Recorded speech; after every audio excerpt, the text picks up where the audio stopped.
All right, everybody. Welcome, ladies and gentlemen, to the Drumcast. Today, we have a great special guest. Would you like to introduce yourself really quickly for the audience? I would love to introduce myself. My name is Darrin Doughty. I am in Boston. I am a broker agent in the Boston area. I am the CEO of Doughty Properties. Yeah, man, you guys should definitely check him out. I'm going to put a link to all his business pages below. But for right now, we're going to talk to you guys a little bit about real estate because this man knows a lot. He's an expert in the field. So the first question I want to ask you is, let's say you want to buy a house. It's your first time buying a house. What exactly is that process entail, and what exactly would I have to do in order to start that process? Okay. So for you to even get qualified to buy a house, you want to make sure that you at least had a good job for 2 consistent years. That's the first thing you want to do. The second thing, you can get an FHA loan, which is for first-time home buyers. They start at 3.5% down on your first home. That's really great. But you can get qualified as low as a 500 credit score. But the thing is, if you get that type of loan at 500, your interest rates are going to be high. So the point is, you should get a good credit score, 700 and up. That would be great. That would be ideal for you to get the best rates possible that they have for you, and your mortgage payments would be lower. But how to start the process? The first thing you want to do is get a realtor. Okay. First thing that I would really suggest, not just because I'm a realtor, but because their job is to get you the best terms and the best price possible. Their job is not to find you a home. That's your job.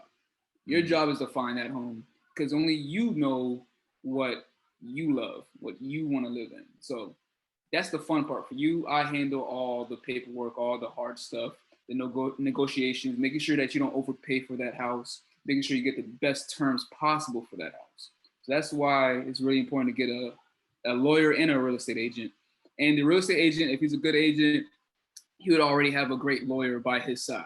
The next thing you want to do, he's going to make you do, is get a pre-approval, which is also called a pre-qualification. So what that is a bank telling you that you are qualified for X amount of money.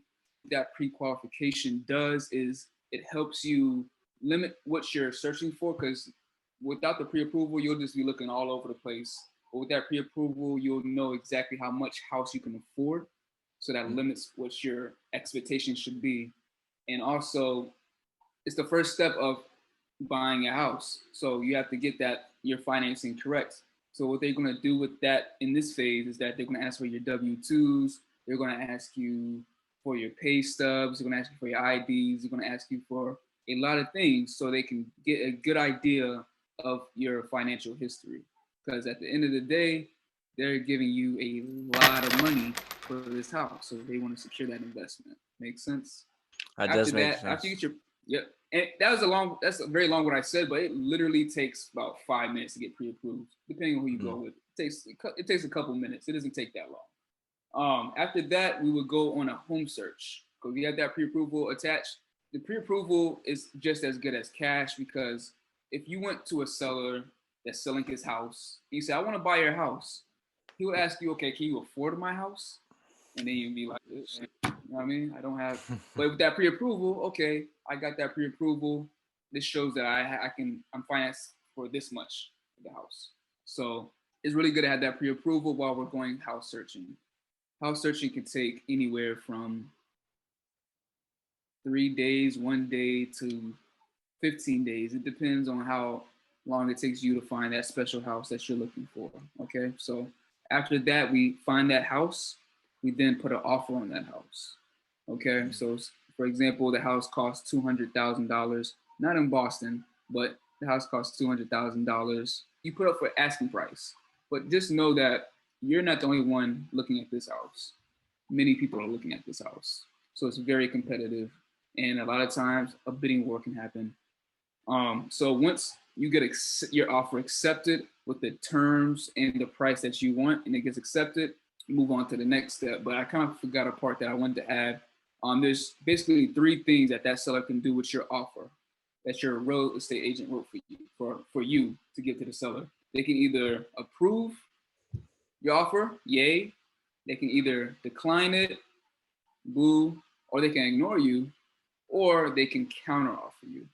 And that happens in a lot of cases. So if you say they listed a house for 200,000, you said you want to buy it for 180, they're like, I'll counter you back at 190, and you kind of meet in the middle, depending on how busy you are. And even if you ask for asking price, they'll tell you might want to put your offer up because I have other offers that are higher than your offer. So if you can put that up, we'll consider your offer again. So that happens a lot of times when you're buying a house. And it's expected for you to, lose some deals, because usually like my buyers lose on average 5 offers. Like they'll put an offer on the house, they lose it. Offer on the house, they lose it. It depends on how busy the market is and how good our offer is, honestly. I know it's a long process, but after you get that offer accepted, we then move on. We then move on to inspection phase. So we have 7 days usually to inspect the house for everything. So you would hire an inspector at this moment. In Boston, depending on how big the house is dependent on how much that inspector will cost. He would check everything from your foundation to mold to your electrical to your appliances. He checks literally everything. And an inspection report can be very scary to look at, and it makes you want to get out of the offer because best believe if the house is aged, there's going to be some problems with the house. There's going to be shipping outside. There's going to be something wrong with the house. But that's not the fear. That's usual. It's not a brand new house. You're not buying a brand new house. You're buying a house that's been built in the 1900s, or so take that in consideration. And if the inspector will tell you this is normal wear, or the roof is coming up on age. This roof is almost had probably like 1 year left, so that's something you want to be wary about. So if the roof has 1 more year in it, let's say it costs $25,000 or $15,000 to replace that roof. So what you can do after inspection is renegotiate after your findings. So you say, okay, we had an inspection. We've seen the roof was almost aged out, like the roof is falling apart. It's like 1 more year on it, and then you renegotiate with the seller and you come to the same agreement. Okay, I'll lower it this much. You'll get something called buyer credit, which can go towards actually it's called seller credit, which can go to your closing cost. Mm-hmm. But after renegotiations and the inspection, we would then sign something called the P&S. The P&S is short for purchase and sales agreement. It means that the buyer is promising to buy and the seller is promising to sell. So basically no one can get out of this contract. You're stuck into it until the contingencies are met or something doesn't meet the contingencies, and you can get out the offer. And then after P&S, the next biggest phase would probably be the appraisal. So the appraiser works for the bank that you're getting money from. Their job is to make sure that you're not overpaying for the house as well. So if in our scenario, the house is originally $200,000. We met in the middle at 190. We did renegotiations, took off $10,000 off the house in seller credit. And so that's going to the buyer's closing cost. So the house is still 190, but we're still getting $10,000 in credit. So the appraiser comes by and he says the house is not worth 190, it's worth 180. So what happened right here is either the buyer would have to either meet the difference, the $10,000 difference, or the seller will have to compromise and come down to meet the appraiser's standards. And usually, most of the time, sellers will come down to meet the appraiser's standards, okay, just to make the deal work. So now we have the deal at 180. After the appraisal, we would then be waiting for a clear to close.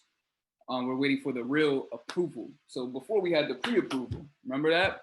So now we're getting the real approval. They're making sure that nothing changed since the first time they gave you that approval. They're making sure that your credit stayed the same.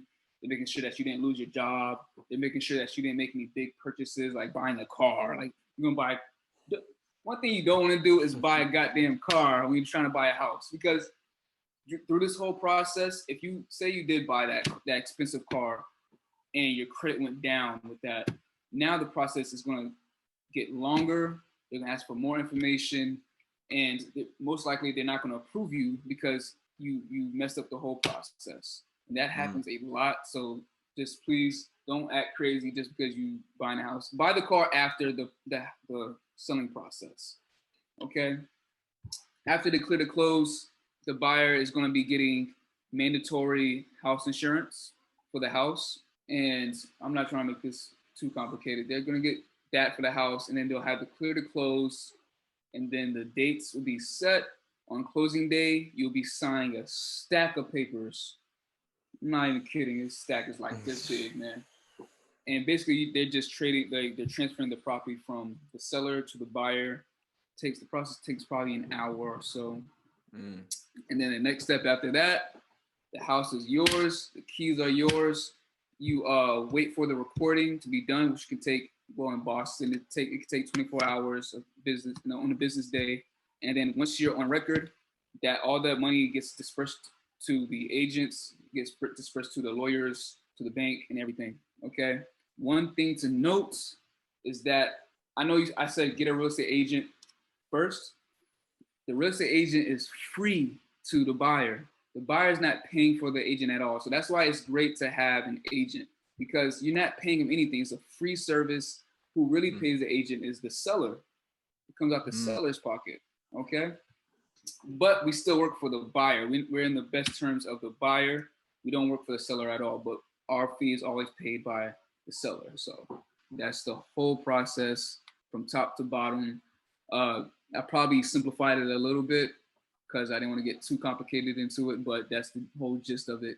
This whole process can take between 30 and 45 days. It's a pretty quick process. That's awesome, man. Yeah, like I always just thought, when I came out of high school, it was like, you threw a stack of money on the table and you got the property, like it's yours, like take it. Exactly. And some people think that you need a lot of money to buy a house, man. So make sure you can get that, borrow some money from the bank as possible.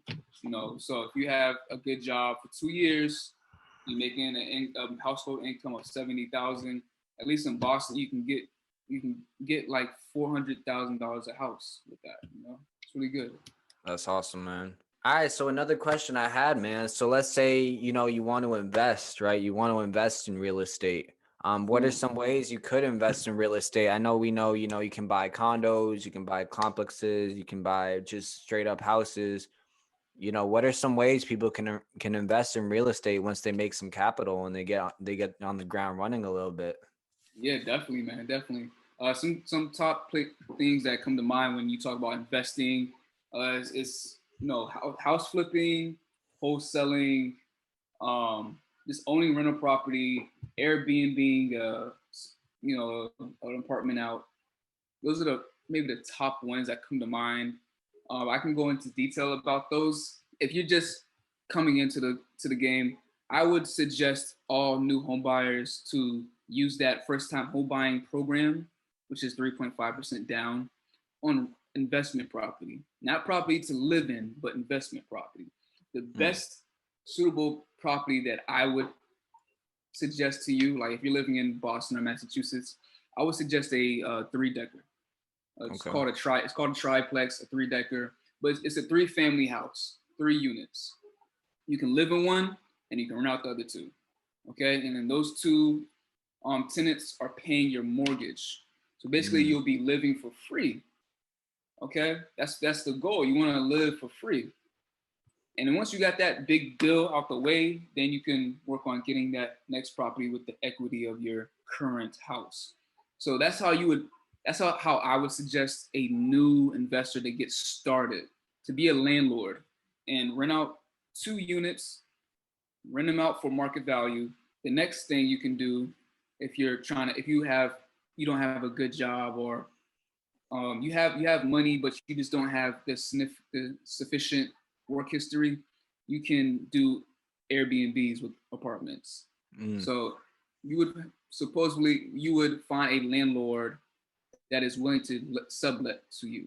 So what subletting is basically having a lease with that landlord, and then making another lease to someone else, leasing under you. So basically, I'm renting from a landlord, and then I'm giving you this contract. It's a lease that I'm leasing to you. So I'm paying $1,000. You're paying me $2,000. So I'm making $1,000 basically from you. That can work like that, but you can also use Airbnb. So you're still paying that $1,000 a month under yourself, but you'll be doing Airbnb and you're charging per the day. You'll be making a lot more money that way. I had a couple friends do that. They made a great income on that. Those are two great ways to get started in investing if you have little capital or if you don't have the qualifications to get a loan. The next top-notch one, which also doesn't take much money from you at all, is called wholesaling. Okay. So what wholesaling is basically you find a property, distressed meaning the house is ish, okay? You find a motivated buyer. You get a contract, an offer, an acceptance with that seller. And now the house is, you have equitable title. So what equitable title means is basically you don't own the house, but that guy can't sell that house. So it's basically, it's like purgatory. You're stuck right there with them. And what you would want is to get a contract that's assignable. So what assignable means is that you can assign that agreement to somebody else. In short terms, wholesaling is getting a property or getting something, buying it for $1,000, and then selling it to someone else for $1,500, and you collect the difference, if that makes sense. In another way, like you buy this house well, you get it under contract for $100,000, okay? You get a contract, you find another buyer, and you sell this house for $100,000, $5,000, if that makes sense. So you're making a $5,000 profit from that house. So you're charging it's $105. You're charging $105 for it, and you got it under contract for $100,000. That $105 from the new buyer, he's giving the original buyer $100,000, and then he's giving the $5,000 to you. That doesn't take any money out of your pocket at all. That's another great way to get started in investing. And the next big dog one is actually flipping. This one takes money. This is what I want to start doing. You know, you would actually work with somebody called a hard money lender. And what they is like, they're a lender that basically will lend you money, not due to what you make in a year, but on the deal is supposedly using the house as collateral. Like they're just going to basically take that house for themselves and sell it to someone else if you default on the loan. Same as the original mortgage, but the thing with them is that they are meant for flips, not for living in the property, because they have extremely high interest rates. So just to get a perception of that, typical 30-year mortgage has today's like 2.7 right now, 2.7% interest. A hard money lender, 10%, 15% each month. Very high, and your payments will be very high. And also on top of that, they don't lend for 30 years. They lend for months or a year. So it's for short-term acquisitions. And you would use them as a tool to acquire that property. They would then work with you on giving you financing to rehab that property and sell that property. So if you want me to go into detail about that, say you buy this property for the same $100,000 with the hard money lender. He gives you that money, but he will lend you money based on the after repair value. Okay, it's after repair ARV, and basically say once you fix up this house, it's going to be worth $200,000. So they will lend you over here. The LTV over here is about 80%. LTV equals loan to value. So they're loaning 80% of the value of that property. So I'm not going to do the math in my head because I'm not really good without a calculator, but they're going to give you 80% of your ARV, after repair value. With that money, Well, let's say that's $180,000.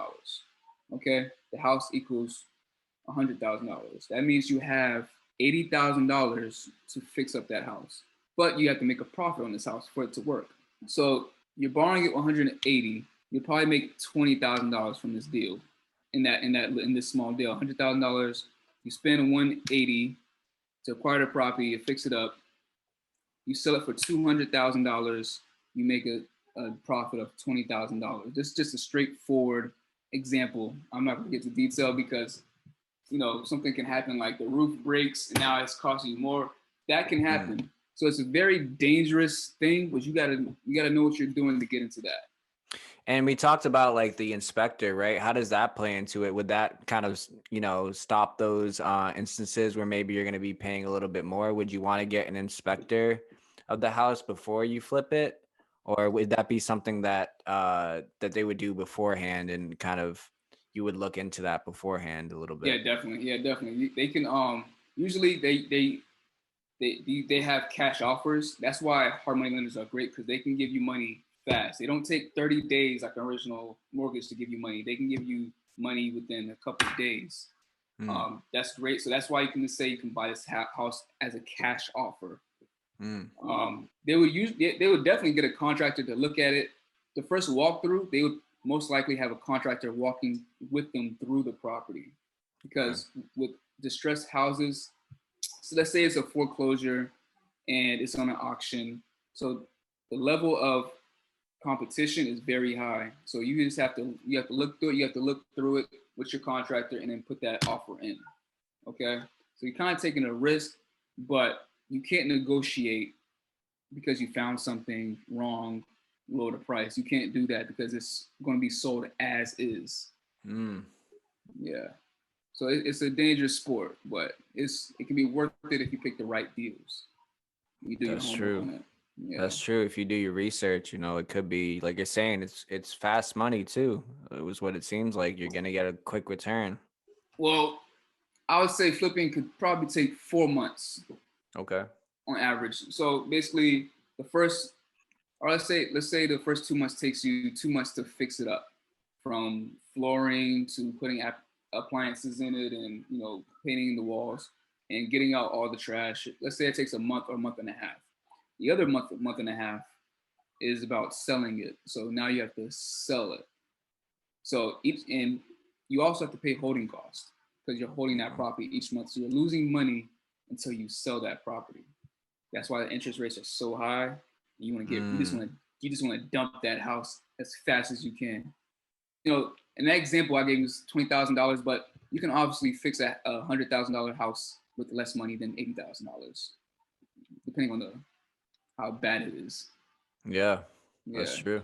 Another weird question I had, let's say somebody is in construction or, might be able to help maybe physically, alter something or help out in their own way and save costs, kind of like that.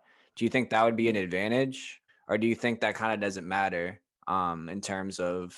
If you can get it at a good price, great. But I would be weary about what they actually do. Like with an electrician, you need a permit to do certain things in a house. And they need to be licensed. So you can't just get somebody from Mexico and then do the whole house. You know what I mean? Like, so there's some loopholes around it, but for all the legal stuff like the electric and the plumbing, I would get licensed people. For the painting and the hardwood floors, I would definitely get someone I know. Yeah, that's what's up. Well, thank you, man, for coming on. Again, this is the Drumcast, and this is Darrin Doughty right here. He's the CEO of Doughty Properties. He's a real estate agent, soon to be real estate consultant, soon to be investor, soon to be director, soon to be rich. Everything. Yeah. So I'm going to put the link to his business page below, and you guys can go check out a lot of his content. He's also on social media a lot as well. But we really appreciate you being on and all the knowledge that you gave us today. Hey, thanks for having me, man. Thanks for having me on this show. Appreciate it.